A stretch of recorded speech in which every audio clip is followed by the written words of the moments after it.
Bonjour, Bertrand Favier, enseignant à l'UFR de biologie. Je vais vous présenter le règne animal, et plus particulièrement les relations étroites qu'il y a entre l'évolution des animaux et l'embryologie. Dans une première partie, je vous présenterai comment on classe ou on range les animaux en différents groupes.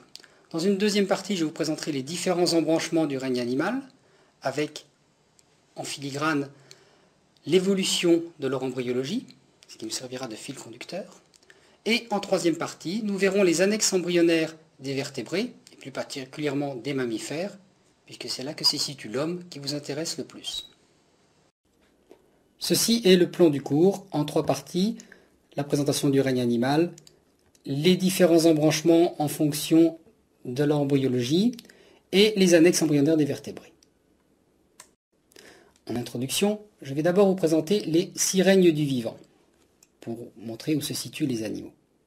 En fait, le vivant, on l'a classé en 6 règnes. D'abord des êtres prokaryotes et des êtres eukaryotes. Les prokaryotes, qui n'ont pas de noyau, comprennent les bactéries. Alors en fait, dans ces bactéries, on va distinguer les eubactéries, celles que vous rencontrez classiquement en pathologie humaine, et les archébactéries, qui sont soi-disant plus anciennes. En fait, c'est très mal nommé. Elles ont un matériel enzymatique qui est plutôt proche des eucaryotes. Ces archéobactéries, vous les rencontrerez dans les conditions extrêmes, dans les rifts, au fond des mers, ou dans des conditions extrêmement froides. Ensuite, nous avons les êtres eucaryotes qui ont un véritable noyau. Alors on a classé dans les protistes pratiquement tout ce qui n'était ni plantes, ni champignons, ni animaux. En fait, c'est un règne fourre-tout, les protistes, dans lesquels on met les unicellulaires, les anciens protozoaires, les protophytes, les protomycètes. Et puis on y classe aussi toutes les algues. En fait, la pluricellularité a été inventée par différentes branches d'algues, chacune de leur côté, par les plantes, par les champignons et par les animaux, chacune de façon indépendante. Donc il y a donc 2 règnes que vous voyez qui sont très proches, qui émergent des protistes, qui sont les animaux et les champignons. L'idée à retenir là-dedans, c'est vraiment que les plantes et les champignons sont vraiment très éloignés les uns des autres. Donc ce qui nous intéresse, ce sont les animaux. Cette première partie donc, de présentation du règne animal va nous emmener sur différents chapitres qui sont ici dans le plan. Tout d'abord, définissons le règne animal. Les animaux sont des êtres eucaryotes, qui ont un véritable noyau. Ce sont aussi des êtres hétérotrophes et pluricellulaires. Donc cela, je l'avais déjà annoncé, pluricellulaires, puisque tous les protozoaires ou animaux unicellulaires, on n'en parle plus, on préfère les incorporer maintenant dans les protistes. Et les animaux sont des êtres hétérotrophes, à l'opposé des plantes qui se nourrissent de soleil et de substances minérales. Nous, les animaux, nous avons besoin de nous nourrir de substances biologiques pour synthétiser nos propres constituants cellulaires. Les animaux stockent leurs réserves glucidiques sous forme de glycogène. Les cellules animales n'ont pas de parois. Tout cela, c'est pas valable pour les plantes qui stockent sous forme d'amidon et qui ont des parois pectocellulosiques. Mais tous ces caractères-là, les 5 que je viens de citer, concernent malheureusement aussi les champignons. Il n'y a pas d'exception, tous les animaux vérifient ces 5 critères, mais les champignons les vérifient aussi. Ce qui différencie les animaux des champignons, c'est bien sûr que les animaux sont capables de mouvement. Nous avons donc un tissu nerveux, un tissu musculaire, mais ça, il y a des exceptions, il y a des animaux qui ne se déplacent pas, qui n'ont pas de véritable tissu. Et chez les animaux, il y a une reproduction sexuée avec un stade diploïde prédominant, le stade haploïde est très court. Là encore, il y a quelques exceptions de reproduction asexuée chez les animaux, mais là est quand même la différence fondamentale entre les champignons et les animaux. Alors, puisqu'on parle du cycle diploïde ou haploïde, voici le cycle classique d'un être vivant animal. Le stade commence, mettons, à la fécondation, qui est en haut à gauche de la diapositive. La fécondation donne lieu à un œuf, un zygote, à 2 N chromosomes. Ensuite a lieu le développement embryonnaire précoce, avec segmentation, développement embryonnaire, tous les stades que vous avez déjà vus, blastula, gastrula. Et puis il y a l'éclosion ou la mise bas. Éclosion en cas d'œuf, mise bas dans le cas d'un animal qui va mettre au monde un être vivant déjà autonome, comme par exemple l'être humain. Ensuite, nous aurons la croissance de cet individu, ou éventuellement un développement post-embryonnaire. Ensuite, nous arrivons à l'adulte, qui va produire les gamètes. Et nous avons au stade des gamètes la seule période du cycle d'un animal où l'être vivant va être haploïde. Alors, quelques définitions. Qu'est-ce qu'on appelle un adulte? Un adulte, on dit aussi un imago, c'est la forme capable de reproduction sexuée. Aucun problème pour les reconnaître dans la plupart des animaux que vous connaissez, mais vous verrez sur certains parasites que la distinction entre forme larvaire, forme adulte, n'est pas forcément évidente, en tout cas pas sur la simple morphologie. Et le critère à garder, c'est cette capacité de faire de la reproduction sexuée. Ensuite, une larve. Qu'est-ce que c'est qu'une larve? Une larve, c'est une forme libre qui va donc apparaître à l'éclosion ou à la mise bas et qui va présenter des différences importantes avec la forme adulte. Ces différences importantes, eh bien, elles vont être sur le mode de nutrition ou sur le mode de vie. Les exemples classiques, c'est le tétard et la grenouille. Différents modes de vie, l'un vit dans l'eau, l'autre vit dans l'air, différents modes d'alimentation. L'autre exemple classique, c'est la chenille ou le papillon. La chenille rampe sur les feuilles, se nourrit de feuilles. Le papillon adulte, lui, vole et ne se nourrit pas, ou très peu, suivant les espèces.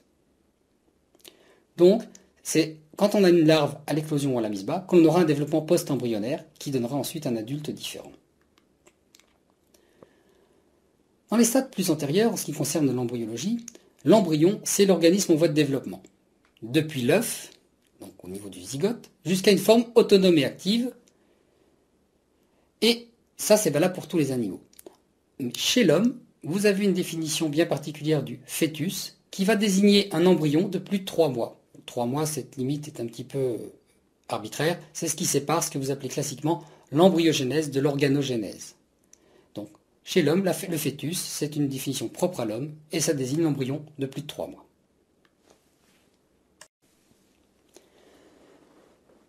De tout temps, l'homme a cherché à classer, à ranger les animaux, à les grouper.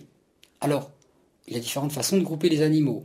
Une classification dans l'Antiquité regroupait les animaux qui étaient nocifs à l'homme, dangereux, ceux qui étaient comestibles, ceux qui nous étaient indifférents, etc. C'est une classification fonctionnelle, pourquoi pas. Maintenant, nous nous basons plus sur une classification qui a été bien codifiée au XVIIe siècle par Linné, qui repose sur des critères de ressemblance. On va donc grouper dans des ensembles de plus en plus grands des individus qui se ressemblent. Alors on va les grouper ensemble selon leur morphologie, c'est-à-dire la façon dont ils se ressemblent à l'extérieur, l'anatomie interne, et puis on pourra prendre des critères plus affinés comme le mode de développement embryonnaire, et puis maintenant s'ajoute aussi la génétique, avec le séquençage du génome de ces différents êtres vivants. Donc même avec de la génétique et du séquençage, on peut faire un classement systématique en groupant ainsi par différents ensembles. Par exemple, les cordés sont tous les animaux qui ont une corde au cours de leur développement embryonnaire, qui va donner les vertèbres. Et puis dedans, on fait différents ensembles, les reptiles, les oiseaux, les mammifères, et ensuite différents sous-ensembles, etc. En fait, on va distinguer 7 niveaux hiérarchiques d'ensemble. Les phylums, classes, ordre, famille, genre, espèce. Ces 7 niveaux, le chiffre 7 n'est pas dû au hasard. On y voit là une influence très nette de la religion catholique sur la mode de classification de Linné. Le chiffre 7 est censé être le chiffre divin, et ce 7 niveaux hiérarchiques étaient censés refléter l'ordre divin que l'on voulait voir dans la création. Depuis, on a fait des sous-ensembles, des surensembles, mais ces 7 niveaux hiérarchiques demeurent dans la classification classique. Alors, un phylum, qu'est-ce que c'est? Eh bien, par exemple, vous aurez les arthropodes, ceux qui ont des pattes articulées, ou les cordés, ceux qui ont une corde qui va donner les vertèbres. Une classe, ça peut être un groupe important d'êtres vivants, par exemple les insectes, qui est un groupe très important en nombre d'espèces, ou les mammifères. L'ordre, les diptères, ceux qui ont 2 ailes, les carnivores ou les primates, dans mes autres exemples. Et puis ensuite, on arrive aux familles, qui sont marquées là, et ensuite, le genre et l'espèce. Par exemple, Musca domestica, qui était la mouche, qui était mon premier exemple, Canis familiaris, le chien, ou Homo sapiens, notre espèce à nous. Donc, 7 niveaux hiérarchiques qui s'imbriquent les uns dans les autres. Alors, 2 niveaux hiérarchiques vont retenir mon attention. La notion d'espèce, tout en bas, et la notion de phylum ou embranchement. Qu'est-ce qu'une espèce? Alors, la définition biologique est a priori très simple et sans ambiguïté. C'est un ensemble d'individus descendant les uns des autres, qui se ressemblent et qui n'ont qu'entre eux des échanges génétiques. Ces 3 points sont relativement simples à appréhender. Ils se ressemblent les uns les autres, c'est assez évident. Ils descendent les uns des autres, ça c'est la notion aussi un petit peu de Darwin, c'est-à-dire que quand on croise ensemble 2 chevaux, on va obtenir un cheval, etc. Et qui n'ont qu'entre eux des échanges génétiques. Là, c'est la notion d'isolat génétique, c'est-à-dire que les espèces, tous les individus d'une même espèce sont interféconds et on ne peut pas croiser des individus de 2 espèces différentes. Cette définition biologique est assez simple à utiliser et a pour valider ou invalider si 2 êtres vivants appartiennent à la même espèce ou pas. Ça peut poser des problèmes, par exemple, pour les paléontologues, qui n'ont pas le loisir de faire des échanges génétiques. Exemple, la querelle qui demeure toujours entre Homo sapiens néandertalis ou Homo sapiens sapiens, pour savoir si les Cro-Magnons et les hommes de Néandertal faisaient partie de la même espèce ou pas. Donc la question là ne peut pas être tranchée. En ce qui concerne les êtres vivants qui vivent de nos jours, la définition qui n'ont qu'entre eux des échanges génétiques, elle est très facile à mettre en œuvre. Par contre, on va connaître des exceptions. En ce qui concerne le critère de ressemblance, je vous propose comme exception le chien. Vous avez ici 2 chiens qui sont dessinés, un Yorkshire et un Bouvier bernois. Vous voyez très bien la différence, tout le monde sait les reconnaître les uns des autres, même si vous ne connaissiez pas les races, vous voyez très bien qu'il y a d'énormes différences. Pourtant, ce sont des individus de la même espèce, ils sont interféconds. Et cela est valable pour tous les chiens. À l'opposé, si je vous avais mis en dessin une martre et une fouine, ou si vous avez vu dans la nature une martre et une fouine, vous avez dû noter que la différence était beaucoup plus difficile à appréhender, à l'œil, rapidement, et que pourtant il s'agit bien de 2 espèces différentes. En ce qui concerne le critère de fécondité, eh bien, il y a un exemple qui est connu depuis l'aube de l'humanité, c'est le cheval et l'âne. Avec une jument et un âne, vous allez obtenir un mulet, et avec le croisement réciproque, vous obtiendrez un bardeau. Vous avez d'ailleurs ici un âne, un mulet, enfin un âne, une mule et un cheval. Donc il y a quelques exceptions. Par contre, c'est que ces hybrides entre 2 espèces sont, dans l'immense majorité des cas, stériles. Donc ce critère de fécondité reste quand même assez valide. Les espèces sont nommées par une nomenclature binomiale. Homo sapiens pour l'homme, Musca domestica pour la mouche. L'espèce donc est l'unité de classification en systématique.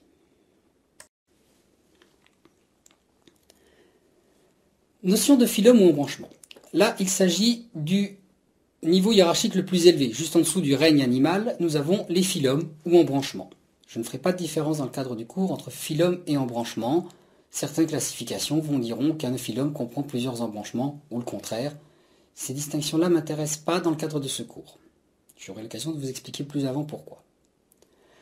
Tous les animaux d'un même phylum ont le même plan d'organisation. Ça, c'est l'idée centrale. On a vu ensemble 2 exemples, les chordés qui avaient des vertèbres et les arthropodes qui avaient des pattes articulées. Donc là, nous avons différents animaux qui sont présentés ici, qui représentent des plans d'organisation complètement différents. Cela se voit au premier coup d'œil. Vous avez d'abord un mollusque avec un escargot, une araignée, c'est un arthropode. Vous avez un mammifère, en haut à droite. Vous avez une étoile de mer qui a une plan de symétrie assez bizarre avec 5 bras différents. Et vous avez des éponges. Donc voilà, ça ce sont 5 représentants de 5 phylums ou embranchements différents. Mon cours est donc basé en partie sur la théorie de l'évolution. Cette théorie de l'évolution, je vais juste vous en dire un mot. Elle date donc de Darwin, qui l'a énoncée vers la fin du XVIIIe siècle. Cette théorie de Darwin est basée sur 4 points clés, 4 notions de base, qui sont tout d'abord que les êtres vivants se reproduisent à l'identique.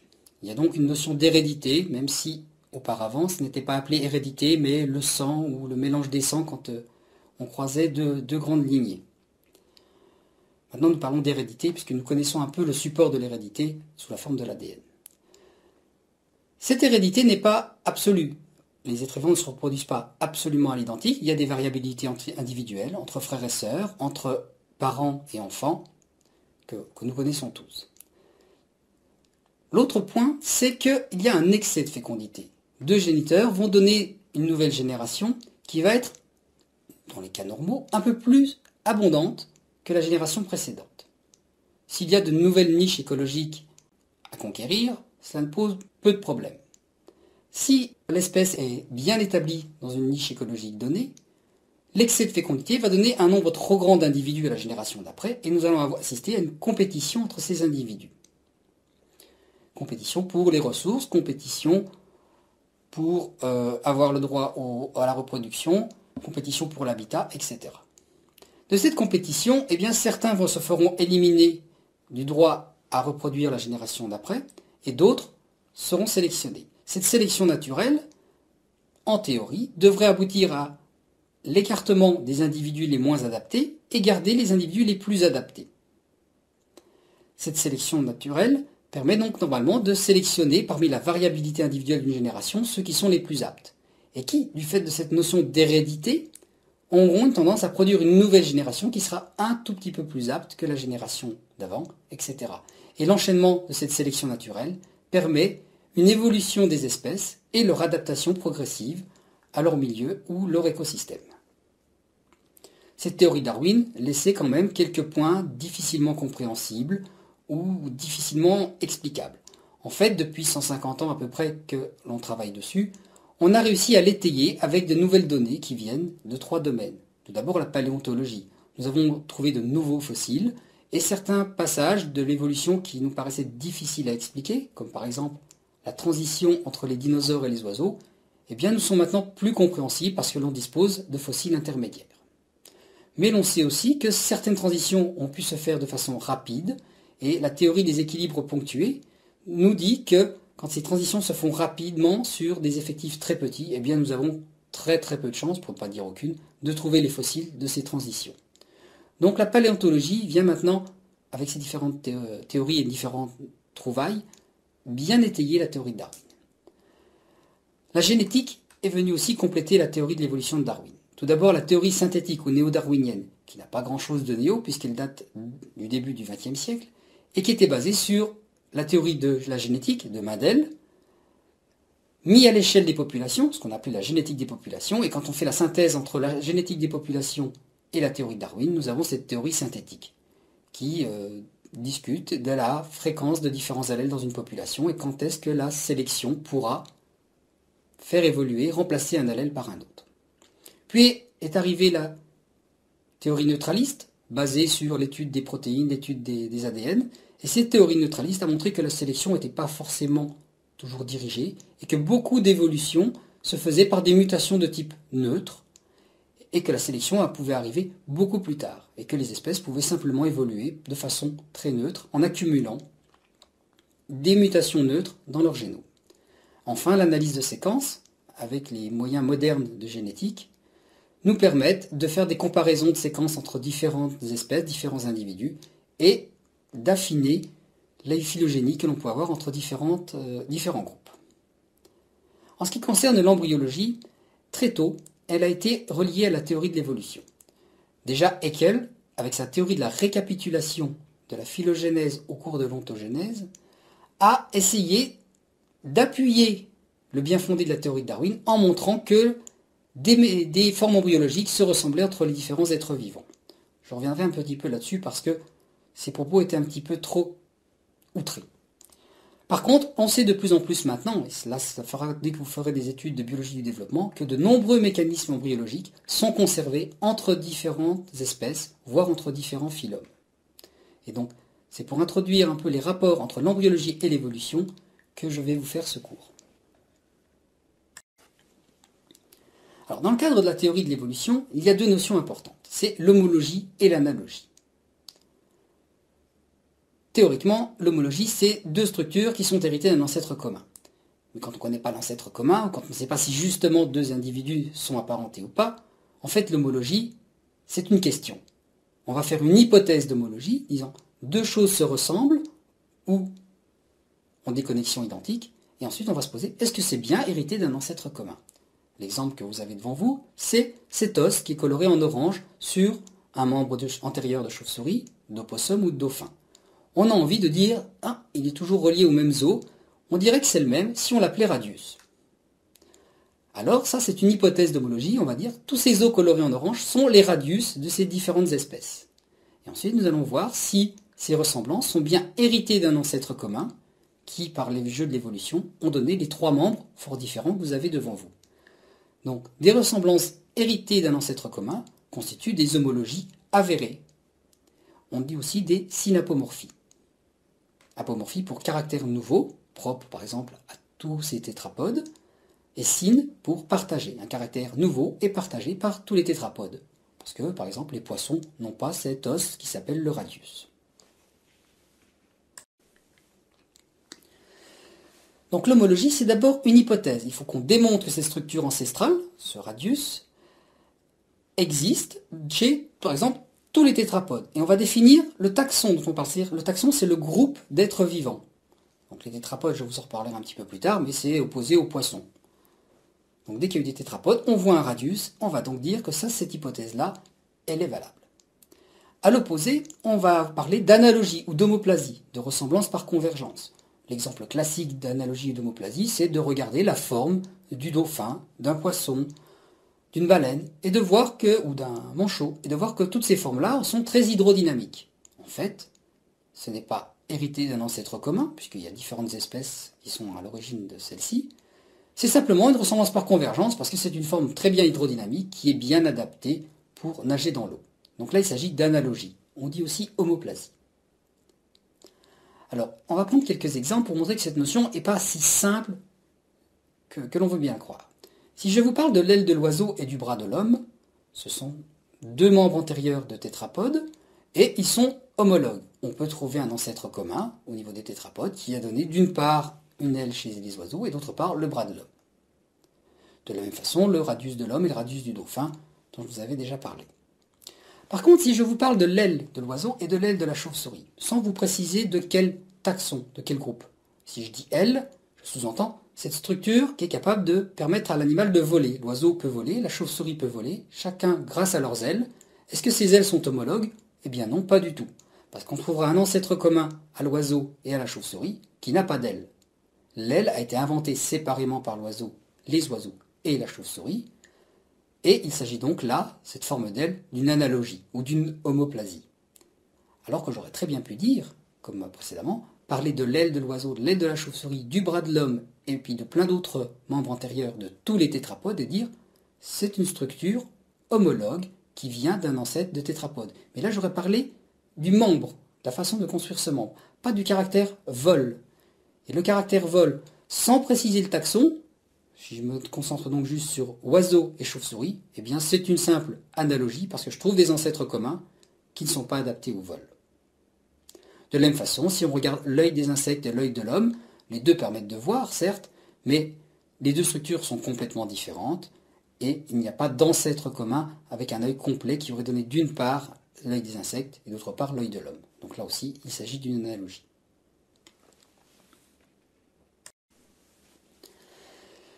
Il y a différentes façons de classer les êtres vivants. Jusqu'à présent, je vous ai parlé de classement phénétique, c'est-à-dire qu'on regroupe selon le phénotype, mais cela peut être sur la morphologie, l'anatomie, voire même des critères de séquence d'ADN, les êtres vivants en ensemble qui se ressemblent. Par exemple, tous les amphibiens notés par un A sur ce diagramme, par un R les reptiles, O pour les oiseaux, M pour les mammifères. Et vous avez ici l'évolution représentée avec des vagues arbres, avec des aires de surface qui représentent plus ou moins le nombre d'espèces présentes aux différents âges paléontologiques. Ça, c'est un classement phénétique. On a donc décidé que les reptiles étaient suffisamment différents des amphibiens pour en faire une classe à part. Et les oiseaux très différents des reptiles pour en faire une classe à part. Donc ces notions-là, de niveau hiérarchique, à quel niveau on va situer les différences entre les classes oiseaux, reptiles et amphibiens, est basée sur des critères que se sont fixés les zoologistes. Avec l'augmentation des connaissances et des critères pour différencier l'histoire des êtres vivants et voir leur évolution, on a été amené maintenant à utiliser un classement phylogénétique, un classement qui va refléter la phylogénie des êtres vivants. C'est ainsi que l'on va voir que parmi les reptiles, pratiquement à la base des reptiles, certains ont eu des formes temporales très particulières qui donnent les diapsides. Et c'est ce qui vous est noté sur ce diagramme-là, on va noter les innovations, et on va noter, au fur et à mesure des différentes innovations, les bifurcations dans le règne vivant. On a donc un arbre qui se fait par bifurcation, avec chaque branche représentant un groupe d'êtres vivants qui divergent de l'autre groupe. Et c'est ainsi que l'on voit que les oiseaux divergent de certains reptiles. Alors, ne retenez pas les termes lépidosaure, archosaure et diapside qui sont sur ce diagramme. ça sort du cadre du cours. Le but de ce diagramme est juste de vous faire comprendre le classement phylogénétique. Dans ce classement phylogénétique, tel qu'il est établi là, on voit que le terme reptile est un petit peu bizarre. Reptile, ça comprend les ancêtres, certains des descendants qui vous sont montrés ici comme un crocodile et un lézard, mais ça ne comprend pas les oiseaux. Reptile n'est donc pas un terme monophylétique. Un terme monophylétique se voudrait de comprendre l'ancêtre et tous ses descendants. Par exemple, archosaure paraît très bien.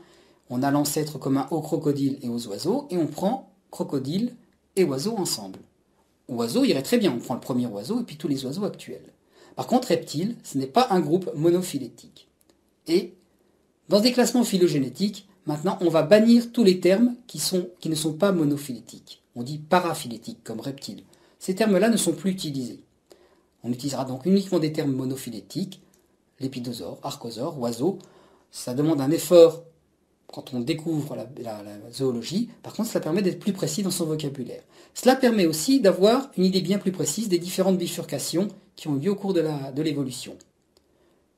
Petit effet annexe d'un classement phylogénétique, c'est que comme à chaque fois que deux espèces divergent, on a une bifurcation et qu'on a donc deux termes à donner, eh bien, on a pu cette subdivision en 7 niveaux: règne, phylum, classe, reptile, famille, genre, espèce. Puisqu'on aura besoin de plein de petits sous-niveaux hiérarchiques à chaque fois qu'on a une bifurcation. Et donc, ces termes classe, phylum, etc. sont complètement abandonnés en classement phylogénétique. Dans le cadre de ce cours, je vais continuer sur un classement phénétique, en vous parlant de reptiles, en vous parlant d'oiseaux, mais sachez qu'il existe ce classement phylogénétique et que les gens qui font de la classification travaillent avec ce type de classement. C'est le seul qui est adapté aux méthodes modernes d'analyse. Après cette présentation générale, je vais rentrer dans le vif du sujet et vous présenter les différents animaux en suivant comme plan, comme guide, le développement embryonnaire. Nous avons un premier problème quand on regarde l'histoire de l'évolution des animaux. En fait, en ce qui concerne les données paléontologiques, on passe d'emblée d'une situation où on n'a aucun fossile, uniquement de protozoaires, à une situation où on a des fossiles des êtres pluricellulaires animaux, mais on a d'emblée pratiquement tous les phylums, tous les embranchements qui sont représentés. Les deux gisements clés de cette transition sont les schistes du Burgess et la faune des Diacara, l'un en Australie et l'autre au Canada. Ces deux gisements révèlent d'emblée des précurseurs, des membres des différents phylums, de sorte que la paléontologie ne nous permet pas de dire quel phylum est apparu avant quel autre. Et ça, c'est une lacune de la paléontologie. Par contre, l'embryologie de ces différents phylums va nous permettre éventuellement de les hiérarchiser. Et c'est cela qui va faire le plan du cours que je vais vous faire. La première chose à considérer chez les animaux, c'est savoir s'il y a des tissus ou pas. Et on va avoir des animaux qui n'ont pas de véritable tissu et des animaux qui ont un véritable tissu, 2 ou 3 feuillets embryonnaires suivant les cas. Donc les premiers sont les parazoaires, un peu à côté des animaux, qui n'ont pas de ce vrai tissu. Et les autres seront les eumétazoaires, les véritables métazoaires, les véritables animaux. Alors l'exemple de parazoaire, vous avez ici le dessin d'une éponge. Et j'ai noté le parazoaire en brun ou bordeaux. En brun ou bordeaux, je mettrai des termes de systématique qui me servent à subdiviser le règne animal. Mais ne cherchez pas à savoir s'il s'agit de sous-règne, de super-embranchement, etc. C'est des termes de phylogénie qui me permettront de subdiviser le règne animal. J'aboutirai ensuite à des termes en vert qui sont les différents embranchements. En fait, je ne vais pas vous présenter tous les embranchements, mais certains, les plus importants, les plus connus, que je vais mettre toujours en vert. Enfin, dans chaque embranchement, je vous présenterai non pas la subdivision complète et toute la classification, ce qui serait fastidieux dans un petit cours comme celui-ci, mais uniquement quelques représentants des différentes espèces. Je mettrai soit le nom commun, comme éponge ici, soit je mettrai le nom latin en nomenclature binomiale avec genre et espèce. Et puis vous aurez une illustration pour vous rafraîchir la mémoire. Donc après les parazoaires, qui comprend donc un embranchement, les éponges, l'embranchement des spongiaires, où il y a différentes éponges, beaucoup d'espèces, eh bien nous avons donc ensuite les eumétazoaires, les véritables animaux qui ont 2 ou 3 feuillets embryonnaires. La différence principale entre 2 ou 3 feuillets embryonnaires, c'est donc entre diblastique et triblastique, c'est la symétrie corporelle. Certains ont une symétrie radiaire, d'autres une symétrie bilatérale. La symétrie radiaire, symétrie par rapport à un axe, vous avez le dessin en A, tout à gauche de l'écran, vous avez une hydre. On voit qu'on a une symétrie par rapport à un axe central. Ces animaux à symétrie radiaire sont tous des diblastiques. Les diblastiques, lors de la gastrulation, il y a 2 feuillets embryonnaires qui se forment, un ectoderme, un endoderme. L'un en bleu pour l'ectoderme et l'endoderme en vert. Donc une gastrulation très simple au cours du développement embryonnaire. Et cela va donner des individus qui ont une symétrie radiaire. Vous avez l'embranchement des cnidaires, qui est le plus connu de ce groupe des radiaires.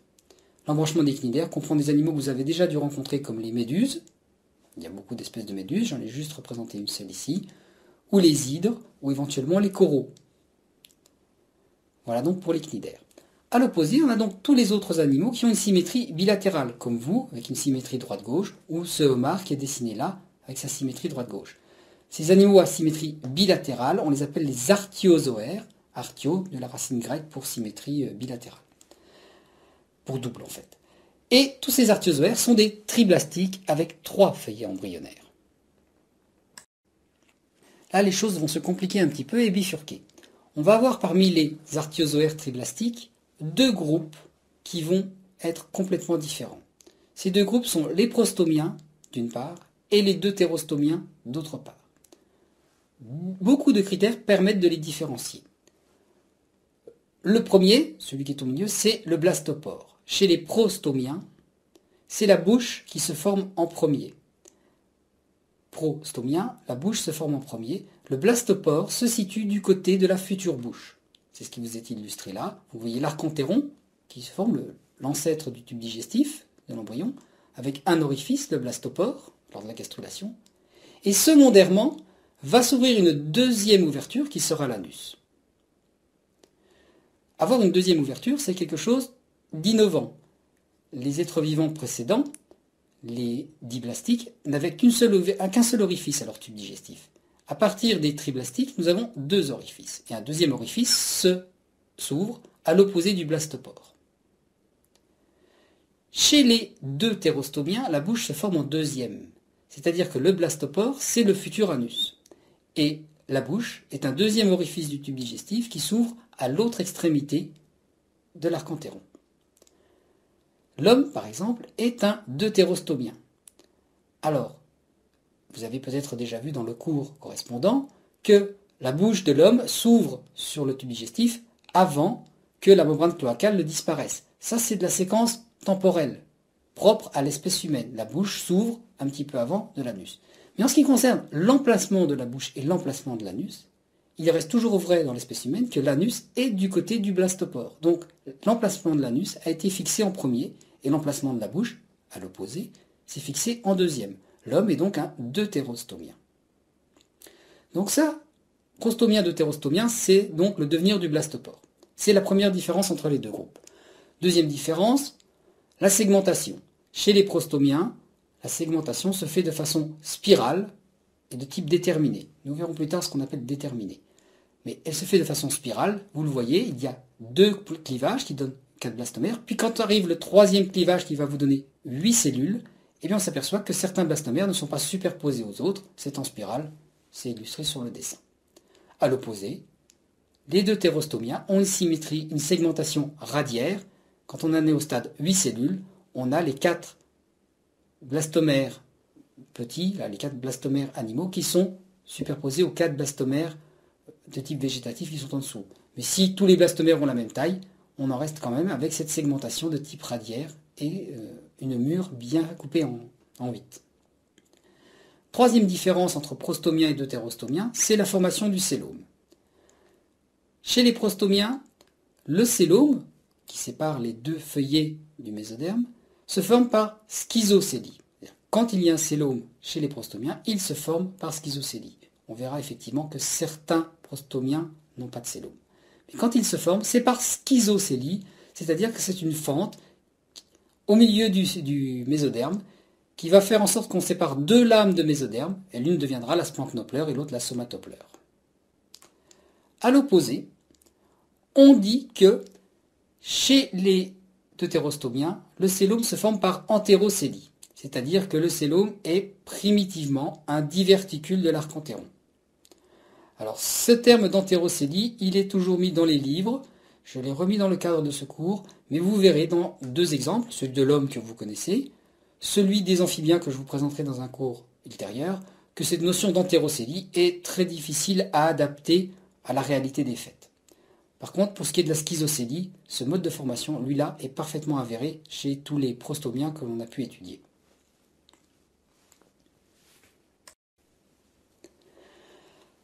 Alors, les prostomiens sont aussi appelés des hyponeuriens. Pourquoi? Simplement parce que le tube nerveux se situe en dessous du tube digestif. Je reviendrai un petit peu plus tard sur cette distinction hyponeurien ou le terme contraire.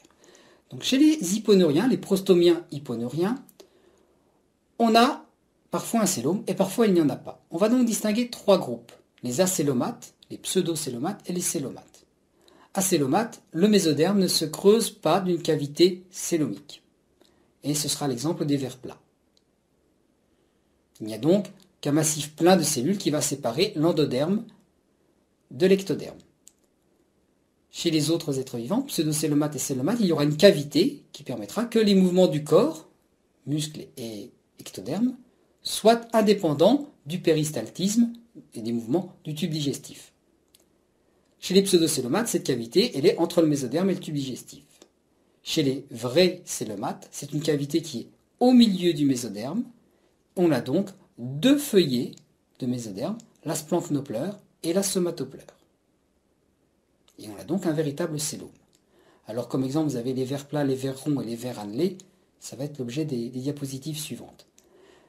En petit aparté, il serait faux de croire que les acélomates soient forcément les plus primitifs et les célomates les plus évolués. C'est ce que l'on croyait avant, c'est aussi généralement dans le sens là qu'on vous présente le règne animal, en vous disant d'abord il n'y a pas de cellome, puis ensuite il y a un cellome, et on se rapproche petit à petit de l'homme, qui est un célomate aussi, mais deutérostomiens.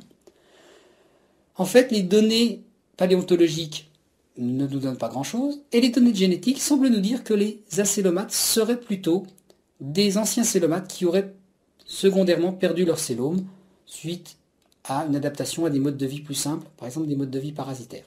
Je ne dis pas que tous les acélomates sont des parasites, mais il y en a quand même beaucoup.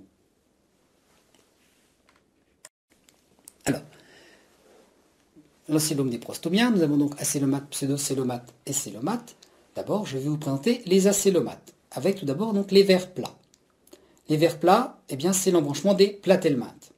Donc en vers, un embranchement, les platelmintes, pour illustrer nos prostomiens acélomates. Alors les platelmintes comprennent différentes espèces, beaucoup de parasites, je vous l'avais dit. En voilà trois exemples qui appartiennent à trois sous-groupes des platelmintes différents. D'abord les ténias, ténias ou vers solitaires. Alors je vous ai montré ici le dessin d'un ténia sp. Il y a plusieurs espèces de vers solitaires chez l'homme, c'est différentes espèces de ténia, genre ténia avec une majuscule, et sp pour spécies parce que je ne vous précise pas les différentes espèces. Autre exemple de parasite, de la douve du foie, qui parasite le foie des vaches. Vous avez donc Fasciola hepatica. C'est un parasite du foie des ruminants, et l'homme peut se contaminer en mangeant du foie qui a été parasité. Normalement, cela ne préoccupe plus trop la santé humaine, puisque ces foies sont éliminés dans les abattoirs. Autre exemple, schistosoma, là encore SP, il y a trois principales espèces de schistosomes, qui donnent une maladie grave chez l'homme, la schistosomiase, qu'on appelle aussi bilharziose. La schistosomiase, elle touche à peu près 400 millions d'êtres humains sur la Terre. C'est la deuxième maladie parasitaire après le paludisme. Quand je vous donne trois exemples comme ça d'animaux pour le groupe des platelmintes, je m'attends à ce que vous en reteniez au moins deux.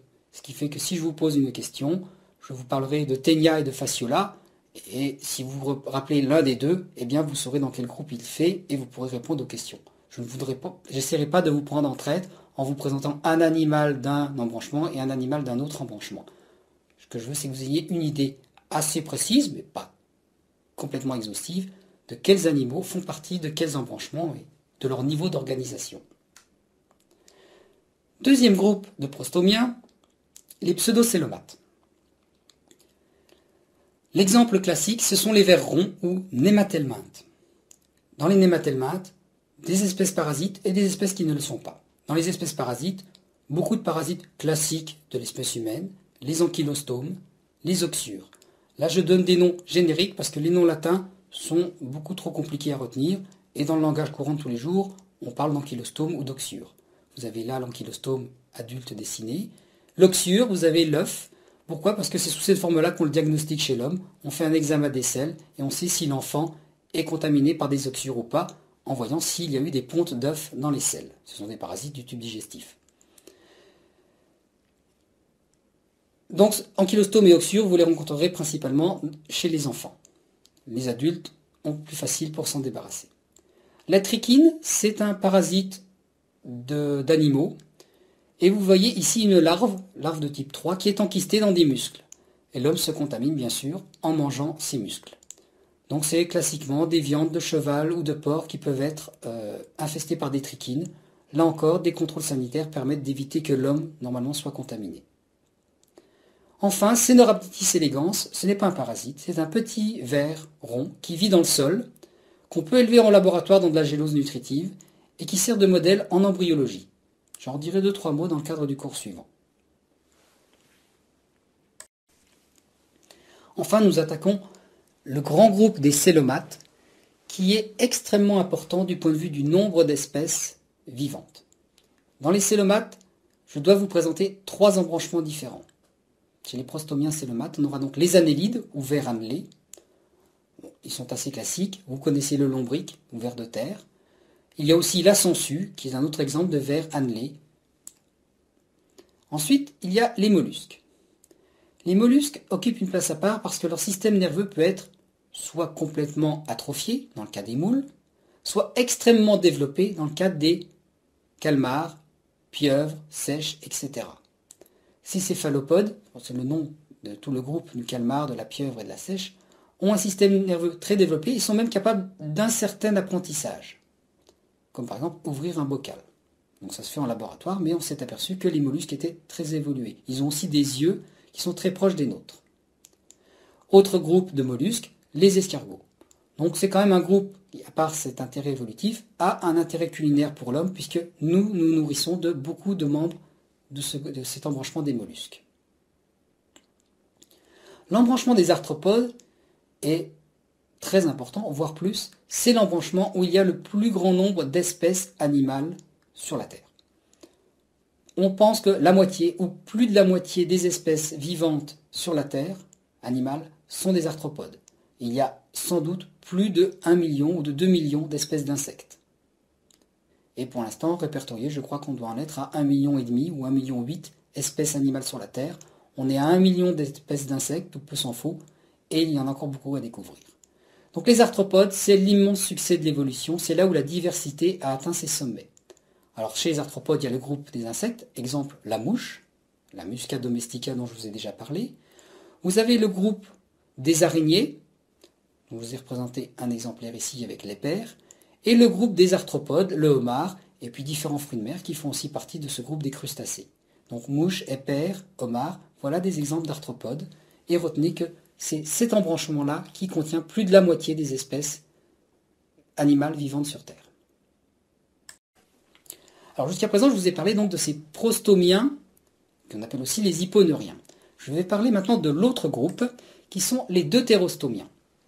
Les deutérostomiens sont des épineuriens, c'est-à-dire que leur tube nerveux est au-dessus du tube digestif. Si vous regardez une vache, un chien, un cheval, le tube nerveux qui est dans la colonne vertébrale est au-dessus du tube digestif. Tous les autres dont je vous ai parlé avant, les prostomiens, c'était des hyponeuriens. Le tube nerveux était ventral. Donc à l'opposé, chez les deutérostomiens, le tube nerveux est dorsal. On dit que ce sont des épineuriens. Alors, par un souci d'exactitude, je suis obligé de vous dire que certains sont épineuriens et d'autres épithélioneuriens, parce que chez les épithélioneuriens, le tube nerveux n'est pas totalement dissocié de l'ectoderme. Donc ne retenez pas le terme épithélioneurien, je le mets juste là pour souci d'être complet. Alors, 2 exemples de deutérostomiens. Les échinodermes, c'est le groupe des oursins et des étoiles de mer, l'embranchement des oursins et des étoiles de mer. Et l'autre embranchement, c'est l'embranchement des chordés, avec notre espèce qui en fait partie.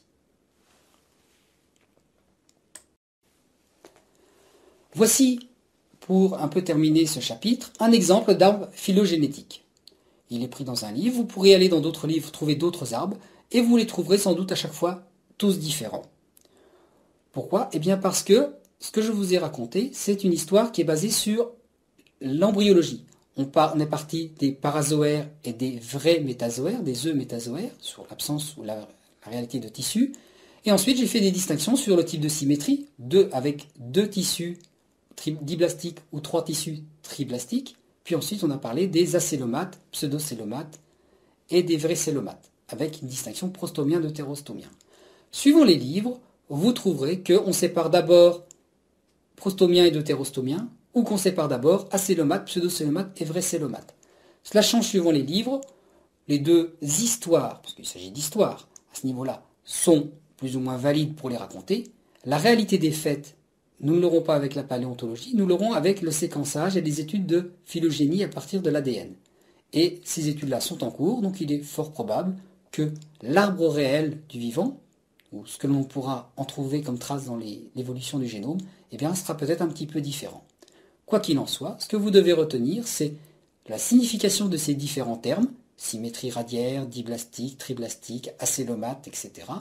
Et puis retenir quelques-uns des embranchements que je vous ai, enfin, retenir les embranchements que je vous ai présentés, qui ne sont que quelques-uns parmi tous ceux qui existent. Ne cherchez pas non plus à dire quel est le niveau hiérarchique entre l'embranchement des chordés et le règne animal. Vous avez eumétazoaire, parazoaire, radiaire, etc. Ce sont des termes de phylogénie. Donc ils ont un niveau hiérarchique de type sous-règne, sous-sous-règne, super-embranchement, etc. Ce n'est pas la peine de leur donner un niveau hiérarchique. Vous voyez très bien que quand on fait un arbre de phylogénie, on a des embranchements dans l'arbre, des bifurcations, et que chaque bifurcation, on ne va pas lui donner un niveau. On dessine l'arbre et on donne un terme à chaque embranchement et cela suffit. En troisième partie du cours, nous allons parler maintenant d'un embranchement plus particulier qui nous intéresse, qui sont les chordés, et plus particulièrement des vertébrés qui en font partie. Et je vais vous parler de leurs annexes embryonnaires parce qu'elles illustrent très bien un aspect de l'histoire des vertébrés. Voici tout d'abord une présentation des vertébrés. Alors, dans l'embranchement des chordés, on distingue deux sous-embranchements, les vertébrés qui vont nous intéresser, et les prochordés. Les prochordés comprennent deux classes, les céphalochordés avec l'amphioxus et les urochordés avec les acidies. Alors vous avez ici quelques termes qui sont à retenir. Vous retenez soit le nom vernaculaire, soit le nom latin selon ce qui vous est le plus facile. Acidie me semble plus facile à retenir que Siona, donc retenez acidie. Donc deux groupes de prochordés qui vivent essentiellement dans la mer. Et puis deux classes de prochordés. Ensuite, dans le sous-embranchement des vertébrés, nous avons deux classes, les agnates, qui n'ont pas de mâchoire, et les gnatostomes, dont la bouche a une mâchoire. Les agnates correspondent à la classe des cyclostomes, et cela correspond à la lamproie, qui a une ventouse à la place de la mâchoire, au niveau de la bouche. Ensuite, dans les gnatostomes, qui sont donc des vertébrés à mâchoire, on a deux superclasses, les poissons, les tétrapodes. La distinction est facile. Les poissons, eh bien, ce sont ceux qui vivent dans l'eau, les poissons osseux et les poissons cartilagineux. Poissons cartilagineux, c'est les chondrichtiens. Vous avez un exemple de requin qui est dessiné ici. Poissons osseux, vous avez la truite, mais beaucoup des poissons que vous retrouvez dans votre assiette sont des poissons osseux. Ensuite, on a les tétrapodes. Les tétrapodes ont commencé à sortir de l'eau pour vivre sur la terre ferme. Et on a quatre classes de tétrapodes que vous avez déjà entendu parler, les amphibiens, les reptiles, les oiseaux, les mammifères. Alors pour rentrer un petit peu dans les détails, parce que c'est quand même un groupe important, les tétrapodes, les amphibiens, il y a les anoures, qui correspondent aux amphibiens qui n'ont pas de queue, les grenouilles par exemple, vous avez ici la grenouille verte, Rana, et puis vous avez les urodèles, qui ont des queues, comme le triton ou la salamandre. Donc c'est deux ordres qui font partie de la classe des amphibiens. Chez les reptiles, eh bien, il ne reste plus grand-chose depuis la fin des dinosaures et de la fin de tout ce qui était reptile. Ils ont subsisté globalement 4 ordres de survivants de reptiles. Les chéloniens, c'est les tortues. Vous avez ici la tortue grecque. L'ordre des ophidiens, c'est les serpents. Vous avez ici un python. La vipère aurait très bien fait l'affaire. L'ordre des crocodiliens, eh bien, vous avez différentes espèces de crocodiles et caïmans qui ont survécu. Et puis, il y a l'ordre des lézards. Lacerta, en latin, Lacerta muralis, ici c'est le lézard des murs. Donc on dit l'ordre des lacertiliens ou l'ordre des sauriens, pour l'ordre des lézards. À partir de l'un de ces reptiles, a évolué un groupe d'animaux qui peu à peu ont pris de l'ampleur, qui sont les oiseaux. Donc vous avez la classe des oiseaux. Vous avez ici le sagittaire, le serpentaire si vous préférez. Donc un exemple d'oiseau. Et puis vous avez la classe des mammifères, qui nous intéresse beaucoup plus, qu'on va distinguer selon qu'ils sont des véritables euthériens avec un véritable placenta. On va distinguer 3 sous-classes dans les mammifères. Tout d'abord, les monotrèmes, ou proto-terriens, c'est l'ornithorynque, ils pondent des œufs, il est vraiment à part. Les marsupiaux, ou métatériens, avec leur poche marsupiale et leur développement mixte, d'abord un petit bébé très petit, et ensuite la fin du développement dans la poche marsupiale.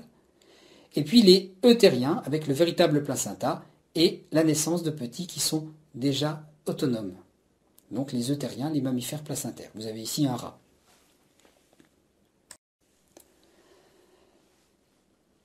L'histoire des tétrapodes, et l'histoire de tous les vertébrés, est ponctuée par l'évolution des annexes embryonnaires. Ces annexes embryonnaires, ce sont des organes provisoires. C'est ce que nous allons commencer par définir. Ces organes provisoires sont situés en dehors du corps de l'embryon, et des fois vous verrez les termes annexes extra-embryonnaires. Les deux termes sont rigoureusement synonymes. On dit annexe embryonnaire ou extra-embryonnaire, de toute façon ça veut dire la même chose, c'est en dehors du corps de l'embryon. Ces annexes n'interviennent pas dans la formation de ses propres organes. Alors, ça ne veut pas dire que les annexes disparaissent et sont résorbées à la naissance, c'est ce qui est marqué en 4, mais il est possible que certaines cellules apparaissent dans les annexes et ensuite migrent dans l'embryon. Par exemple, les cellules sanguines, qui apparaissent en fait d'abord dans certaines annexes et qui ensuite viennent dans le corps de l'embryon. Mais les tissus en eux-mêmes, qui sont des annexes extra-embryonnaires, ne termineront pas dans le corps de l'embryon. Le rôle de ces annexes, c'est la protection et la nutrition de l'embryon. Et c'est ce que nous allons voir par la suite. Il y a, chez les vertébrés, 4 types d'annexes. Tous n'ont pas les 4 annexes, mais au maximum, on va trouver ces 4 annexes-là. Alors vous avez ici un schéma, une coupe transversale d'un cordé. C'est juste pour vous montrer le code classique de mettre l'ectoderme et le tube nerveux en bleu, le mésoderme en rouge, avec la corde ici, somatopleur, spontnopleur, et le tube digestif, dérivé de l'endoderme, en vert. C'est donc le code couleur habituel pour présenter les 3 feuillets d'un triblastique. Et là, on a un triblastique épineurien. La vésicule vitelline, ce sera des dérivés de l'endoderme et du mésoderme extra-embryonnaire. Donc endoderme en vert, mésoderme en rouge, extra-embryonnaire. Des dérivés donc, de ces 2 tissus à l'état extra-embryonnaire vont donner la vésicule vitelline. De même, la lantoïde sera dérivée d'endoderme et de splancnopleur extra-embryonnaire. Alors c'est pas seulement du mésoderme pour ces deux-là, c'est plutôt de la splancnopleur extra-embryonnaire, donc le feuillet du mésoderme qui est collé à l'endoderme. À l'opposé, amnios et chorion sont en continuité avec l'ectoderme et la somatopleur. Donc sont des dérivés de l'ectoderme et somatopleur extra-embryonnaire. Le pointillé sous vésicule vitelline et allantoïde, c'est pour vous dire que ce sont primitivement ces 2 annexes-là qui peuvent être vascularisées. Les 2 autres ne sont pas à l'origine vascularisées. Pour vous montrer ces différentes annexes, nous allons étudier un exemple. L'exemple classique que l'on montre, c'est l'embryon de poulet. Pourquoi lui ? Bien parce qu'il est très facile à observer. Il suffit d'avoir un œuf qui est couvé et de l'ouvrir à différents temps d'incubation. Et puis parce que c'est un œuf l'œuf de poulet présente toutes les 4 annexes extra-embryonnaires. En fait, poulet, oiseaux et les reptiles font partie des sauropsidés, c'est parce qu'ils ont leurs 4 annexes extra-embryonnaires. Il y en a moins chez les poissons et chez les amphibiens, et elles ont été transformées par la placentation chez les mammifères. Donc l'exemple canonique pour montrer les annexes, c'est oiseau ou reptile, donc l'embryon de poulet. Voici un œuf d'embryon de poulet à 20 heures d'incubation. Vous avez le jaune de l'œuf et le blanc. À la surface du jaune, il y a un petit point rouge, normalement à la ponte, qui est la cellule œuf, fusion entre l'ovule et le spermatozoïde. Cet œuf se divise, donne plusieurs cellules, la gastrulation a lieu, et 20 heures après, on obtient ce schéma-là d'un embryon qui se développe à plat à la surface du jaune de l'œuf. On a donc déjà reconnaissable les différentes pièces du mésoderme, la corde, l'ectoderme et l'endoderme. Simplement, ectoderme, endoderme et les deux feuillets du mésoderme sont à plat et ne sont pas continus. Ils sont simplement ouverts et ils vont essayer d'englober progressivement le jaune de l'œuf. À 33 heures, vous voyez que ce n'est pas terminé. L'endoderme n'a pas fini de coloniser la surface du jaune de l'œuf pour l'englober complètement. Mais on parle déjà de vésicule vitelline, c'est-à-dire d'un endoderme et d'une splanchnopleure extra-embryonnaire qui, peu à peu, va essayer d'englober la totalité de l'œuf. À l'opposé, au-dessus, on aura le chorion, ectoderme et somatopleure extra-embryonnaire, qui elle aussi essaye de doubler ça. Tout ceci se passe à l'intérieur de ce qu'on appelle la membrane vitelline. La membrane vitelline, c'est acellulaire, c'est pas composé de cellules, et c'est ce qui englobe le jaune de l'œuf, et qui le sépare du blanc. Donc à l'intérieur de cette enveloppe, eh bien, la vésicule vitelline, elle, en divisant ses cellules, essaye d'envelopper complètement le jaune de l'œuf. Le rôle de cette vésicule vitelline, c'est d'assurer justement la mobilisation des réserves du jaune pour les amener à l'embryon. Au tout début, au stade 20 heures, par simple diffusion, les aliments pouvaient arriver à l'embryon. Maintenant que l'embryon commence à être beaucoup plus gros, qu'il va se décoller en plus de la surface du jaune, il va falloir amener les nutriments depuis le jaune jusqu'à l'embryon, et ce sera le rôle de vaisseaux sanguins qui se formeront dans la vésicule vitelline. Donc en fait dans la splanchnopleure de la vésicule vitelline. Le rôle de la vésicule vitelline, c'est essentiellement la nutrition de l'embryon en mobilisant les réserves du jaune de l'œuf. Dans d'autres œufs, comme par exemple les œufs d'amphibiens ou les œufs de poissons, eh bien la vésicule vitelline est présente, c'est d'ailleurs la seule annexe qui est présente à ce moment-là, dans ces œufs-là, et elle a aussi un rôle de nutrition. Le chorion, pour l'instant, n'a pas beaucoup de rôle, il y en aura un par la suite, mais on voit qu'il y a un repli du chorion qui va se former d'abord en région antérieure, puis en région postérieure de l'embryon. Là, on le voit non pas en coupe, mais en coupe longitudinale, cet embryon. C'est un schéma grossier. Et le repli de ce chorion va nous donner une autre annexe embryonnaire, l'amnios. Les deux replis antérieurs et postérieurs du chorion vont se rejoindre au-dessus de l'embryon, et cela va donner l'amnios, qui sera lui aussi, comme le chorion, composé d'ectoderme et de somatopleure. En fusionnant, ces deux lèvres du chorion donnent l'amnios, et vous voyez qu'ils vont isoler un massif de liquide qui va se retrouver coincé entre l'amnios et l'embryon. Ce massif de liquide, c'est la cavité amniotique, le liquide amniotique. Il va avoir différents rôles. D'abord, ça va faire un matelas de liquide autour de l'embryon. Ça va le protéger un petit peu des chocs mécaniques. Mais surtout, ça va le protéger contre le dessèchement. Grâce à cette poche de liquide amniotique autour de l'embryon, cet œuf de poule peut être pondu sur la terre ferme. Et c'est là une innovation qui a permis à ce que les sauropsidés, reptiles et oiseaux, puissent coloniser la terre ferme et pondre leurs œufs sur la terre ferme. Alors que les amphibiens pondent leurs œufs dans l'eau, donnent un tétard qui après pourra sortir de l'eau après sa métamorphose, les reptiles et les oiseaux, eux, pondent leurs œufs sur la terre ferme et le petit qui naît est déjà adapté à la vie aérienne. Et ça, c'est grâce, le point clé de cette adaptation, c'est l'amnios, parce que le liquide amniotique va protéger l'embryon contre le dessèchement, de sorte que l'embryon se développe dans un milieu liquide, entouré de son liquide amniotique. Les autres rôles de l'amnios, c'est donc une protection mécanique, parce qu'un petit matelas hydrique, ça va bien mieux répartir les chocs mécaniques quand l'œuf va être secoué, et un petit rôle de protection thermique, parce que un petit matelas de liquide, eh bien, ça va donner une certaine inertie thermique qui permettra que l'œuf ait un petit peu plus d'autonomie et avec juste la couvaison, eh bien, il sera assez protégé des variations thermiques. Même s'il n'est pas couvé, il sera mieux protégé contre les variations qu'en dans le cas des reptiles qui ne couvent pas leurs œufs. Donc, l'amnios, 3 rôles principaux, mais le principal, c'est la protection contre la dessiccation. La 4e annexe embryonnaire à apparaître, c'est la lantoïde. Elle apparaît en tant que diverticule du tube digestif. Donc elle est composée, la lantoïde, d'endoderme extra-embryonnaire et de splanchnopleure extra-embryonnaire. L'allantoïde aussi est vascularisé. Le rôle de l'allantoïde, c'est le stockage des déchets azotés. L'œuf a du métabolisme, il va donc produire des déchets azotés, il faut les stocker. Ils ne peuvent pas être sortis de l'enveloppe de l'œuf.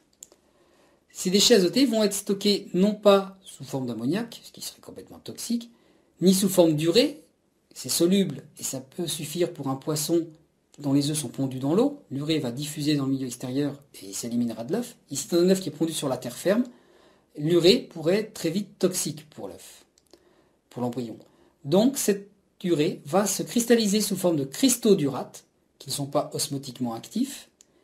Et donc on pourra stocker des cristaux d'urate dans l'allantoïde sans qu'il y ait de diffusion à l'extérieur. Puisque c'est un cristal, ce n'est pas un soluté, et il n'y aura pas donc de problème de pression osmotique ou de diffusion à travers l'allantoïde. L'allantoïde, c'est donc un piège pour les déchets azotés qui vont être stockés sous forme de cristaux d'acide urique ou d'urate. L'allantoïde est séparé du chorion par un cellome extra-embryonnaire. L'allantoïde est composé de splanchnopleure extra-embryonnaire, le chorion de somatopleure extra-embryonnaire, c'est en continuité avec la splanchnopleure et la somatopleure de l'embryon. Entre ces deux feuillets dans l'embryon, c'est le cellome. Et bien donc ici, entre les deux feuillets, c'est le cellome extra-embryonnaire, qui est très gros sur ce dessin. Cela dit, il n'y a rien de plus plein qu'un œuf. Donc ce cellome extra-embryonnaire, je l'ai fait exprès très gros sur le dessin pour que vous puissiez comprendre quelque chose au milieu de tous ces traits. En fait, dans la réalité, il est virtuel cet espace. Les deux feuillets sont accolés. L'allantoïde est tout de suite accolé sous le chorion. Et en fait, on va même parler de chorio-allantoïde. Et le chorion-allantoïde, ou membrane chorio-allantoïdienne, eh bien, ça devient une autre annexe, ça donne un rôle au chorion qui va être vascularisé. Et le chorion, vascularisé grâce à l'allantoïde, dans cet allantochorion, va avoir un autre rôle, celui de pouvoir mobiliser les réserves du blanc de l'œuf. Le chorion est dessiné sur mon schéma. Au-dessus de ce schéma, il y a le blanc de l'œuf. C'est là où était la séparation entre le blanc et le jaune à l'origine. Eh bien, le blanc de l'œuf est toujours là, et c'est le chorio-allantoïde ou allantochorion, qui va mobiliser les réserves de l'œuf. Ça, c'est le premier rôle important de l'allantochorion. Le deuxième rôle, c'est que le chorion va se retrouver plaqué à certains endroits sous la coquille. Son deuxième rôle va être de digérer légèrement la coquille pour récupérer du calcium et l'incorporer à l'embryon pour qu'il puisse synthétiser ses os. Ça va donc être un rôle dans le métabolisme du calcium. Et le troisième petit effet, c'est qu'en récupérant le calcium de la coquille de carbonate de calcium dans un œuf de poule, eh bien la coquille va être fragilisée. De la sorte, l'éclosion en sera facilitée à la fin de l'incubation. C'est le troisième rôle de l'allantochorion. Et un quatrième rôle, sera que la coquille étant poreuse au gaz, l'allantochorion pourra assurer la respiration de l'embryon. Quand l'embryon va commencer à avoir une certaine taille, le métabolisme va être beaucoup plus exigeant en échange gazeux, oxygène contre CO2, et c'est l'allantochorion qui va assurer ça, d'une part à travers la coquille, mais aussi à travers une petite poche de gaz, qui est la chambre à air, qui est située à l'intérieur de l'œuf, et qui sera elle aussi accolée par l'allantochorion, ce qui permettra des échanges gazeux. Donc 4 rôles pour l'allantochorion: digestion du blanc de l'œuf, récupération du calcium, fragilisation de la coquille et respiration.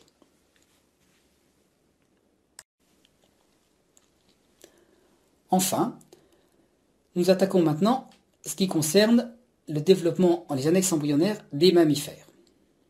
Chez les mammifères, le lignage cellulaire est légèrement différent, puisque le chorion va donner le trophoblaste, le syncytiotrophoblaste, et va se vasculariser. Alors, on peut distinguer parfois un allantoplacenta ou un omphaloplacenta, selon que les vaisseaux sanguins du placenta viennent plutôt de l'allantoïde ou plutôt de la vésicule vitelline. Ces deux annexes sont relativement virtuelles chez l'homme, et la distinction n'est pas facile à faire chez l'homme, et n'a pas tellement d'intérêt dans l'histoire de l'anatomie comparée. Simplement, certaines espèces, on voit clairement qu'il s'agit d'un omphaloplacenta, d'autres d'un allantoplacenta, selon que c'est l'allantoïde ou la vésicule vitelline qui envoie ses vaisseaux pour coloniser le chorion et donner le placenta. Dans l'espèce humaine, la distinction paraît un peu spécieuse. Donc, j'en dirai pas plus. Ce qui m'intéresse le plus sur le placenta, c'est comment les rapports anatomiques se font entre le placenta et la muqueuse de l'utérus de la mère. On va avoir, selon ces différents rapports anatomiques, 4 types de placentation. Tout d'abord, les placentations indéciduées. Dans la placentation indéciduée ou épithélio-choriale, on va avoir accolement du chorion et de la muqueuse utérine.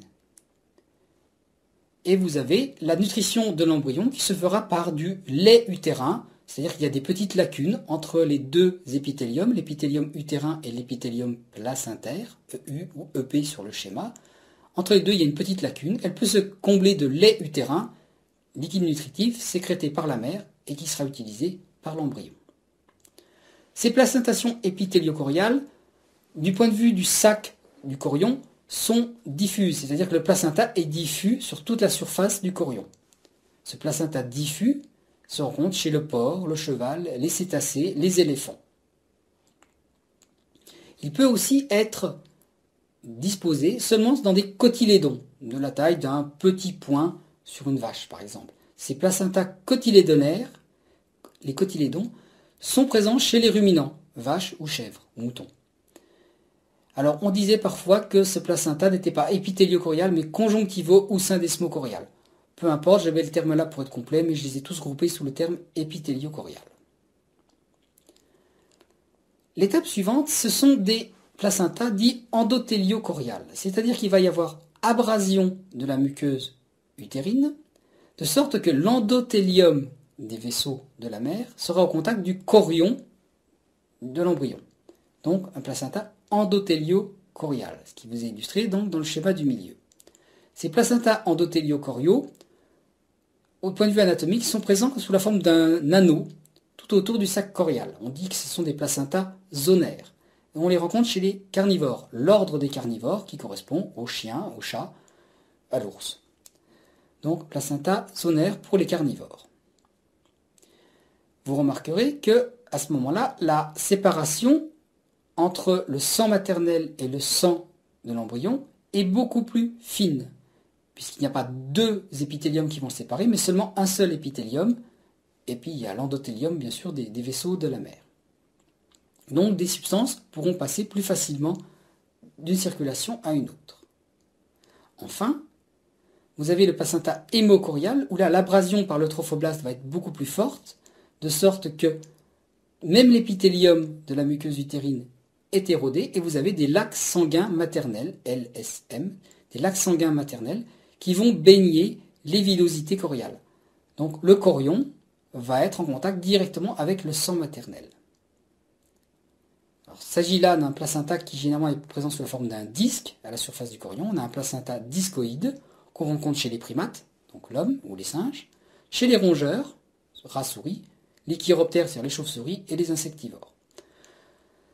Ce placenta discoïde donc est hémochorial. Alors ici, les échanges entre la circulation sanguine maternelle et fétale pourront être plus faciles puisque très peu d'épaisseur va séparer les deux circulations. Mais ce qu'il faut noter en rouge quelque part, c'est qu'en aucun cas, pas plus ici dans le placenta hémochorial que dans le placenta épithéliochorial ou endothéliocorial, jamais il n'y a communication directe entre le sang de la mère et le sang du fœtus. Les deux sont toujours séparés, sauf situation pathologique. Mais dans une situation normale, il n'y a jamais continuité entre les deux circulations. La conséquence de ces différents types de placentation, c'est que vous aurez quand même à l'idée que quand un produit doit être testé pour savoir s'il va être tératogène, nocif pour une femme enceinte, il faudrait le tester sur animaux. Et on ne va pas le tester sur n'importe quel animal, on va se baser sur des animaux dont le type de placentation est le plus proche de celui de l'homme, là où on va avoir aussi un placenta de type hémochorial, parce que les substances ne vont pas diffuser de la même façon à travers les différents types de placenta. Autre conséquence, si le bébé de l'homme peut naître avec des anticorps dans sa circulation, des anticorps qui ont été amenés par la circulation de la mère, qui ont diffusé à travers le placenta hémochorial, un petit veau, donc ruminant, placenta cotylédonaire épithéliochorial, n'a aucun anticorps dans sa circulation à sa naissance. Il a donc absolument sans défense contre n'importe quelle bactérie parce qu'il n'y a aucun anticorps maternel dans sa circulation. En fait, il va récupérer les anticorps que en buvant le premier lait, le colostrum. Les anticorps ne peuvent pas traverser la double paroi d'un placenta épithélio-chorial. Donc les substances ne diffusent pas de la même façon, par exemple les anticorps, dans les différents types de placenta. D'où l'importance, quand on va tester si un médicament est acceptable ou nocif pour une femme enceinte, eh bien on testera l'effet tératogène sur des animaux avec des placentations les plus proches de celles de l'homme. Enfin, dernière conséquence de ces différents types de placenta, c'est la notion de placenta décidué ou indécidué. La décidue ou caduque, c'est l'association entre le chorion et la muqueuse utérine qui s'est fait abraser dans une placentation hémochoriale ou endothéliocoriale. Cette décidue ou caduque est éliminée après la naissance par la mère. Elle est éliminée dans l'heure ou dans les 2 heures qui suivent la naissance. Si ça dure plus longtemps, il y a problème et à ce moment-là, il va falloir agir. Cette décidue est éliminée bien sûr avec beaucoup de sang puisqu'il y a de la muqueuse utérine qui va être éliminée avec et donc ça va s'accompagner de saignements.